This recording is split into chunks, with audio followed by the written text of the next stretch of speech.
There are promises whispered in tears that never die. Clara Daniels made one such promise at her father's grave, a vow that would cost her everything and give her more than she could ever imagine. Before we continue, if you believe stories about justice and reclaiming stolen legacies deserve to be heard, subscribe right now. Every subscription supports this movement to amplify silenced voices. Hit subscribe, then let's dive in. The rain fell heavy that November afternoon, hammering against her umbrella like accusations. Her black dress clung to her skin, but the cold was nothing compared to the ice spreading through her chest. Samuel Daniels, her father, her world, her only family, was gone, and she hadn't been there. She knelt in the mud, her voice breaking. "Daddy, I was an ocean away when you needed me. I held strangers' hands while yours went cold alone." Her fingers dug into the wet earth beside his grave. "But I swear, as long as breath moves through me, I will care for others. I'll give them the love I couldn't give you. No one will suffer alone. Not on my watch." She thought that vow would lead her down a simple path. She never imagined it would drag her into a mansion of lies, expose a conspiracy decades in the making, and reveal that the father she thought she knew had been someone else entirely. Clara grew up in a fading Atlanta neighborhood. Her father owned a small mechanic shop, the kind with oil stains that never washed out and calendars 5 years out of date.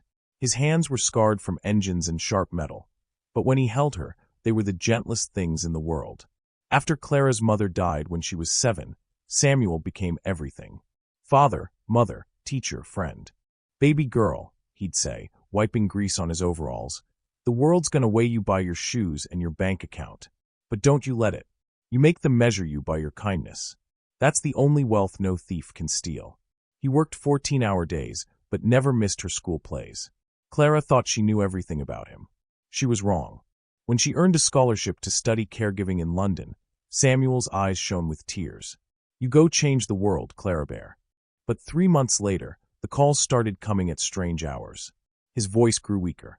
By the time she scraped together enough money to fly home, Samuel Daniels had been dead for 2 weeks. She never got to say goodbye. The guilt consumed her. That day at his grave, her vow wasn't just a promise, it was penance.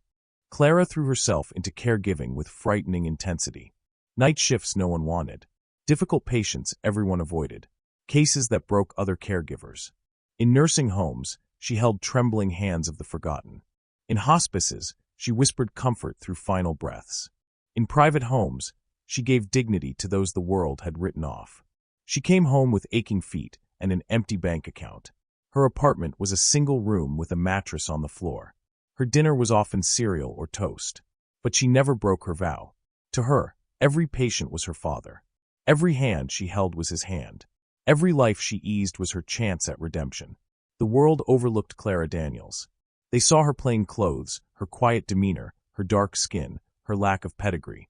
Some patients' families barely acknowledged her. Some spoke to her like she was furniture. But those who truly saw her, the patients themselves, they knew. Children stopped crying when she entered the room. The elderly calmed under her touch. She carried something rare in this world, an unshakable warmth that asked for nothing in return. She never sought attention or praise. She only sought to keep her promise. Years passed like this, one shift bleeding into another, one grateful smile giving her strength for the next exhausted day. Clara turned 30 in a nursing home break room, sharing a store-bought cupcake with a colleague who barely knew her name. She blew out a single candle and made no wish. She had already made her promise years ago. She believed this was her life now, quiet, small, meaningful only to those she served. She believed she would live and die in the shadows, just like her father had. Then one autumn evening, a phone call changed everything. High-profile client. Discreet caregivers needed for a gala. The pay is substantial. Clara hesitated, but the money could cover 3 months of rent. "I'll be there." The following Saturday, when the Lancaster mansion rose before her like something from another world, she almost turned back. Marble pillars glowed under golden lights. Cars worth more than houses lined the driveway. Through tall windows, she could see chandeliers dripping crystal, women in gowns that cost what Clara made in a year. She adjusted her uniform and stepped into a world that would never accept her. Or so she thought. The gala was exactly what she expected, excess wrapped in politeness. Clara moved like a shadow among glamorous guests, helping older visitors to their seats, steadying unsteady arms, fetching water for those too proud to ask servers. Her eyes never lingered on the opulence. She kept her focus on duty, just as she always did. The elderly guests appreciated her gentle efficiency. Some thanked her quietly. Most didn't notice her at all. She preferred it that way. But someone was watching her. From across the ballroom, an elderly woman with silver hair stood frozen, champagne glass trembling in her hand. Her face had gone pale, as if she'd seen a ghost walk through the door. She stared at Clara with intensity that made the air feel thin. Her eyes followed Clara's every movement, the way she walked, the angle of her chin, something in her face that seemed to pierce through decades. Finally, the woman couldn't contain herself. She crossed the room, her steps urgent despite her age. She reached out and grasped Clara's arm, her grip surprisingly strong. "Forgive me," the woman breathed, her voice shaking. "But I must know, what is your name, child?" Clara blinked, startled by the desperation in the woman's eyes. Clara Daniels, ma'am." The woman's hand flew to her mouth. Her eyes filled with tears that threatened to spill over. "Daniels," she whispered. "Dear God, Samuel Daniels, was he your father?" The floor seemed to tilt beneath Clara's feet. The noise of the gala faded to a distant hum. How could this stranger know her father's name? "Yes," she managed, her throat tight. "He was. How do you? Then you shouldn't be wearing that uniform." The woman's voice dropped to an urgent whisper, and she glanced around as if afraid of being overheard. "You shouldn't even be working here. You should own this place. Your father built this empire. Not with bricks, child. With his blood, his genius, his sacrifice. And they erased him like he never existed." Clara's breath caught. The words made no sense. "I don't understand. My name is Margaret Chin. I was your father's secretary, his friend, and I watched them steal everything from him." Before Clara could respond, a sharp voice cut through the air.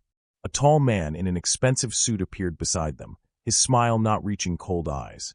He placed a firm hand on Margaret's shoulder, possessive, controlling. "Margaret, the speeches are about to begin. I hope this caregiver isn't bothering you," he said smoothly, barely glancing at Clara.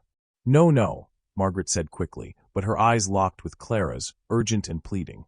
"She's been very helpful." As the man led her toward the podium, Margaret looked back over her shoulder. Her lips moved, forming two silent words that Clara would replay in her mind for days. "Find me."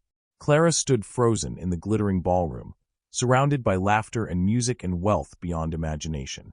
But all she could hear was Margaret's voice. "Your father built this empire." Her father. This mansion. A stolen legacy. What had Samuel Daniels hidden from her? And why? Clara couldn't sleep that night. Or the next. She pulled her father's few belongings from storage, a single box representing an entire life. Inside, work shirts that still smelled like oil, a few photographs, his old wallet, a battered watch. And at the bottom, wrapped in cloth, a journal she'd never noticed before. Her hands trembled as she unwrapped it. The leather was worn soft with age. Her father's name was embossed on the cover in faded gold letters. She opened it. The entry started 30 years ago. "Met with Richard Lancaster today about the new engine design. He loves it. Says we'll revolutionize the industry together. Equal partners, he promised." Clara's heart pounded. Richard Lancaster? The founder of Lancaster Industries? She read on, page after page, watching her father's story unfold like a tragedy in slow motion. 6 months in. The first prototype works. Richard wants to patent it under the company name. Says it's standard practice. I trust him. We're partners. Richard says investors won't trust a black mechanic as co-founder. Just temporary, he says. Just until we're established. I have a baby girl to feed. What choice do I have? Clara's hands shook. She thought of her father's modest life, his small shop, his worn clothes, all while his designs made millions. The journal continued, hope slowly curdling into something darker. "They're pushing me out. I can feel it. Margaret warned me today. But if I fight, I have nothing. No proof that matters. Just my word against a rich white man in 1975. I left the company today. Took nothing. They'll erase me now, I know it. Maybe it's better this way. Maybe Clara will have an easier life if her father is just a mechanic." And then the final entry, dated 3 years ago. "Clara earned her scholarship. She'll be something I never could, free. Respected. Maybe my legacy isn't in my name on a building. Maybe it's in her." Clara closed the journal and wept. For her father's stolen dreams. For his forced silence. for the empire he'd built with his genius and received nothing for but erasure. She wept for herself too, for all the years she'd known him and never suspected the weight he carried. But grief has a twin sister, rage. And Clara felt it ignite in her chest like a furnace. She had to find Margaret Chin. It took 2 days of calls and dead ends before she showed up at the Lancaster estate, claiming she'd left something at the gala. She found Margaret in a small office in the East Wing, surrounded by filing cabinets that looked older than Clara. Margaret's eyes widened when Clara appeared in the doorway. Fear and relief washed over her face in equal measure. "Close the door," Margaret whispered urgently. Quickly. Clara did. Margaret stood, her movements stiff with age and decades of fear. "You found something, didn't you?" "In his things." Clara pulled out the journal. He wrote about Richard Lancaster. About being partners. About being erased. Margaret's face crumpled with old pain. She sank into her chair as if the weight of 30 years had suddenly become too much to bear. "Samuel was brilliant," Margaret said, her voice cracking. "His engine designs made the Lancasters billions. Revolutionary fuel efficiency that changed the industry. But Richard was manipulative. He convinced Samuel that the world wasn't ready for a black co-founder, that it would hurt the business. And Samuel took it because survival was all the choice he had." "But there was a contract," Clara said. "An original agreement." Margaret's eyes met hers. "Yes, there was." Margaret's hands trembled as she unlocked an old filing cabinet. After Samuel left, Richard had the records cleaned. Made it look like Samuel was just an employee. "But Richard didn't know about my insurance." She pulled out a thin folder, yellowed with age. "I made a copy. Hid it. If they'd found it, I would have been fired or worse." She handed the folder to Clara with reverent care. Inside was a partnership agreement, dated 1974, with 2 signatures, Richard Lancaster and Samuel Daniels. The language was clear: equal partners, equal shares, equal ownership of all designs and patents. "This gives you claim to half of Lancaster Industries," Margaret whispered. "Or it would, if anyone believed it." "They'll say it's a forgery," Clara said, her voice hollow. "They will," Margaret agreed. "But with what they tried to destroy, we can prove it's real. Come with me." Margaret led Clara deep into the mansion's basement to a door marked Archives, authorized personnel only. Inside, rows of filing boxes stretched into shadows, decades of history gathering dust. Margaret walked with purpose to a section marked 1970s R&D. When they purged Samuel's name from the records, they missed something crucial. The Patent Office requires physical signatures on original applications. Those signatures can't be forged after the fact. They're time-stamped, notarized, verified by federal authorities. She pulled out a box and opened it carefully. Inside, patent applications for revolutionary engine designs. Each one bore Samuel Daniels' signature as lead designer and inventor. But more than that, each had Richard Lancaster's signature as witness and company representative, not creator. "Richard didn't invent anything," Margaret said, her voice carrying 30 years of suppressed anger. "He just owned the company. Your father was the genius. And these documents prove it. They're legal records. Federal records. Impossible to erase completely." Clara's hands trembled as she photographed page after page, patent after patent, all with her father's signature as inventor. "Why didn't you show these before?" Clara asked, though she already knew the answer. Margaret's voice cracked. "Because I was afraid. And because Samuel asked me not to." It took 3 weeks to build the case. Margaret connected Clara with Nathan Kim, a lawyer once denied a contract by the Lancasters. When he heard Samuel's story, his eyes lit with righteous anger. They compiled everything: the partnership agreement, the patents, Samuel's journal, testimonies from old employees, even a 1974 news article announcing Lancaster and Daniels Engineering Solutions. "This is airtight," Nathan said. But Clara knew airtight and justice weren't always the same.